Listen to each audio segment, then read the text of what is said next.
Shout out to G-Man Boxing.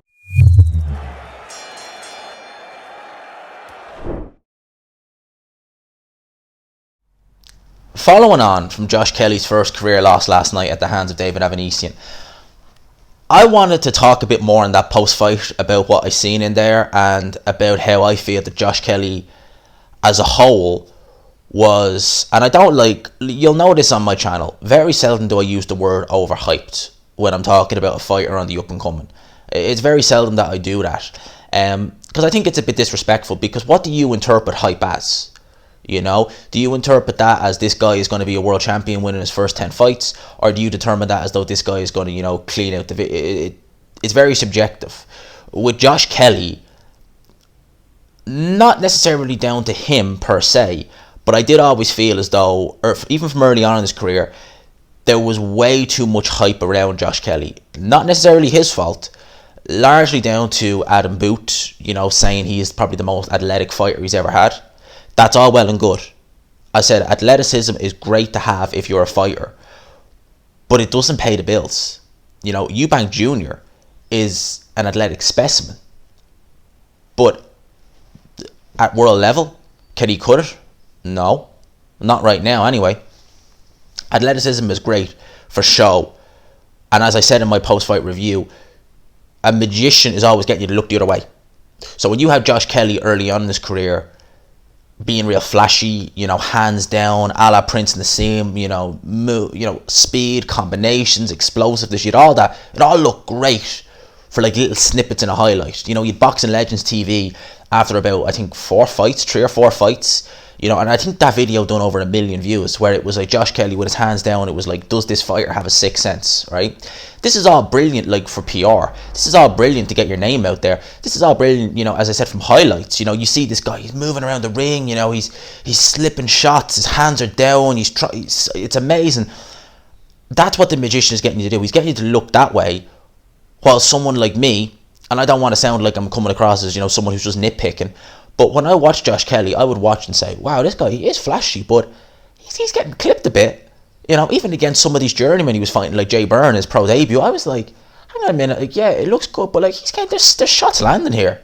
You know, he's getting hit to the body, he's getting shots that are just landing, and, you know, Sky aren't paying attention to them, the fans at ringside aren't paying attention, but I'm noticing it. From early on, I was looking at Josh Kelly and I was thinking, oh my God, if you got an effective pressure fighter in here at like anyway decent level, he might find himself in trouble. You know, as well as that, I also remember watching Kelly versus Yulusinov in the amateurs, where Yulusinov was countering Josh Kelly a lot, and I was thinking, if you get someone who can just outreach Josh Kelly, he is in trouble.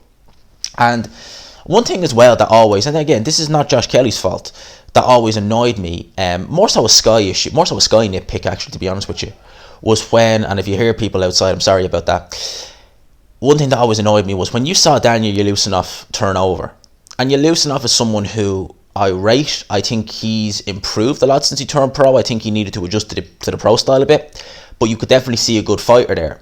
But you have people like Matthew Macklin, and I thought it was overly harsh, where he was just really just almost, you know, ridiculing. Like, this was an Olympic gold medalist, and he's just like, well, he's not. I mean, but Josh Kelly is special. Yulusinov is just.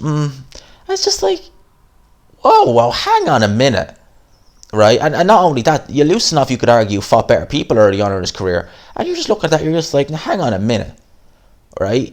I know you're trying to like big up Josh Kelly, but you can't just, because if put it like this, right?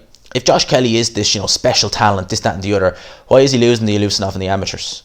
I know you could say it's the amateurs and the pros, a different thing, but seriously, you got to think of that. You're absolutely taking a you-know-what on Yulusinov early on his pro career. This is a man who comprehensively beat Josh Kelly in the amateurs, lest we forget that, you know.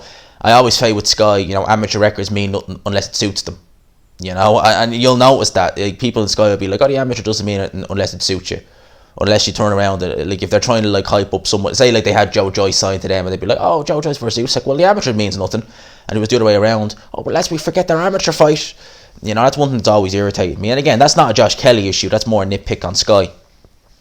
In terms of Kelly, what I seen in the ring last night was I saw a classic case of an on-top fighter, where Josh Kelly, he seemingly is in control when he's on top. The minute that cut came about, which was around the back of the head, and it was bleeding. I've seen worse, but it was bleeding quite bad. It seemed like when Josh Kelly got almost like he was taken out of his comfort zone, where he was boxing well, he was keeping it at range, he was using the speed, his athleticism. Once he started feeling that blood trickle, once Avanesyan kind of wouldn't get off him, because I do question Kelly's punching power a bit, and once all that happened, it seemed to me as though Kelly really had no answers, and it was almost like the fight was just kind of driven out of him. All right, and this is not me saying that Josh Kelly is no heart, nothing like that. He at the end of the day, he didn't quit. It was Adam Booth who threw in the towel, but it did look to me like Josh Kelly was almost lost at sea at parts in that fight between the pressure of Avanesyan. He wasn't doing, and as I said in my post fight, I was glad he didn't do this because it really could have ended up badly. There was none of that, standing on the ropes, hands down, come and hit me. There was none of that. We seen Josh Kelly. That's been a criticism of Josh Kelly, that, in fights that were going well, he would just start doing that and get tagged with silly shots, at a lower level. I didn't see that last night, which was good, but still, it was almost like Josh Kelly was in a real dogfight and he just didn't know what to do. We saw bits of that against Ray Robinson. I thought he lost that fight personally. But this was a lot more conclusive. This was a guy who was a seasoned campaigner. This is a guy who was, if he's not world level, he's close to world level, David Avanesyan. This is someone who was very much an improved fighter from the guy who lost to Lamont Peterson, struggled with Shane Mosley, was beat by the Lithuanian guy whose name escapes me. So all that needs to be taken into consideration. In terms of Josh Kelly moving forward, do I think his career is over? Some people were saying they feel as though he's done. No. This was a bridge too far very early on in Kelly's career. Kelly's never fought for a British title, lest we forget, right? I would like to see Kelly step down to domestic level, all right? If he's struggling at the weight, maybe move up. But I would like to see him step down to domestic level. Get those... There's people at the best level who I'm convinced he'd beat, right? Who I'm convinced he'd beat. And I think he would need to, like Chris Jenkins and guys like that, I'm sure he beat them guys. I think he'd need to step down and have fights like that to build his confidence and to really, because, put it like this, no, great respect to Chris Jenkins, I wouldn't pick him against Avanesyan, all right? So I think he'd need fights like that to help build him. In terms of his training system moving forward, I've always felt that Adam Booth is a great trainer for fighters who lack self-confidence. If you had someone like David Price or someone like that who went over to Adam Booth, I think he'd be a fantastic fit for him. I think people like Anthony Yard, who are very explosive, who almost could, really adapt to that ambush style he teaches very well. I think guys like that will be a fantastic fit for Adam Booth.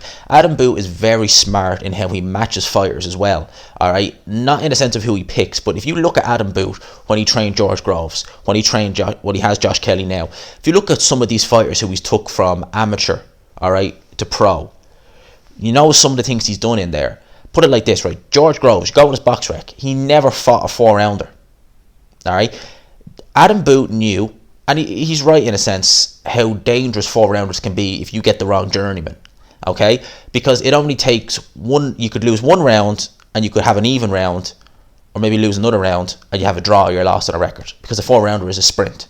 All right? So you'll notice Kelly never had a 4-rounder. He always had 6-rounders. George Groves never had 4-rounders ever early on in his career. He always had 6-rounders, right? Certain things like that Adam Booth does, which are very good. They're very good because it's giving your fighter a chance to develop, all right? You're getting the more rounds in. Adam Booth is a very good trainer with the psychology aspect of boxing, 100%, and which I've no doubt. But Josh Kelly is already a confident guy. You can tell that. All right, Josh Kelly needs someone who is going to refine him from a technical point of view, who is not going to make him rely so much on his athleticism, who is going to take someone, because I believe Josh Kelly has some very good traits in there. I believe that he could be a very good technical boxer if he wanted to. He needs someone like that who is going to help him do that. He's going to help him fight like that. Maybe someone like a Shane McGuigan, maybe, but personally, I do two names that spring to mind. One, Dominic Ingle. I know some people might question Dominic Ingle a bit, but I do think Dominic Ingle, for the flashy kind of style, that style is just breeds the Wickerbank gym. It breeds Brendan Ingle. So maybe Dominic Ingle will be a good shout. In terms of getting someone to box a bit more technically, maybe Ben Davison. Seriously, maybe Ben Davison might be a good shout. But they're two trainers that spring to mind when I think of Josh Kelly moving forward. I think Adam Booth is a good trainer. He is, don't get me wrong. But what Kelly needs is not someone to teach him how to be, a better athlete. He's already a fantastic athlete. He needs someone to teach him how to be a better boxer, fundamentally. That's what I think. Defense, etc., etc. And I think Ben Davison or Adam Booth would help him exponentially with that, in my opinion. So those are some of my thoughts I have on Josh Kelly. As I said in my post-fight review, one of the problems with Kelly early on was he was just trying too hard to be flashy. He was trying too hard to get those highlight reel moments. You're in a 6-rounder, you go 6 rounds, you have 10 seconds where you're slipping all these punches, but then you have another 5 minutes and 50 seconds where it's a bit kind of pedestrian like. And I think that was what people were spending too much time looking. We're looking at 10 seconds of flashes. They weren't looking at the whole. I'm not saying everyone, but I think certain people were doing that. They were looking at what they wanted to see and not what was actually going on in there. They were getting mesmerized by the speed and the athleticism. All right. And as I said, it's like that in any aspect of life. I've talked about this before. I will use it as an analogy. I will say it again. You could just have nothing going for you as a person. And believe you me, I have seen this countless times. One occasion really does spring to mind where you have someone who, and this is nothing to do with Josh, this is outside boxing altogether, where you have someone who has nothing going for them. They're not even particularly good looking. They're just nothing going for them. But all they have is that they're louder than everyone else. They're louder, more abrasive, and best believe, young or old, most people are taken in by someone like that. It's only really when the tough times come, you really start to see this guy is a waste of space. But by then, as many people will know, it's a bit too late. You've already committed to it. It's like that with it's like that with boxing. You see someone who is flashy and you just think, oh wow. Now, I'm not saying Josh Kelly's nothing going for him. Definitely not. I was using that person I'm talking about was just a bum. Josh Kelly is a lot going for him in terms of his ability, because there is ability there definitely. But I think he needs to rein himself in. I think he needs to be humbled. I think this will humble him, and I think he needs to look at his training system. I think Adam Booth is a great trainer for someone who has that athletic, who has that ambush style, like an Anthony Yard, who I think would benefit from him. He'd be great for someone who was struggling with their confidence, like a David Price. But Kelly needs fundamentals. Ben Davis and Dominic Ingle especially. That style of Kelly's, the hands down, it just breeds the Ingle style. It just breeds Nas, Brendan Ingle, all that, Harold Graham. So I think that would be a good fit for him. These are my thoughts on it. I will probably talk more about this later on today. I'm going to go live about 6, as I always do on a Sunday. It is a lovely day in Dublin, and I'll definitely be out and about today, because it's a lovely day.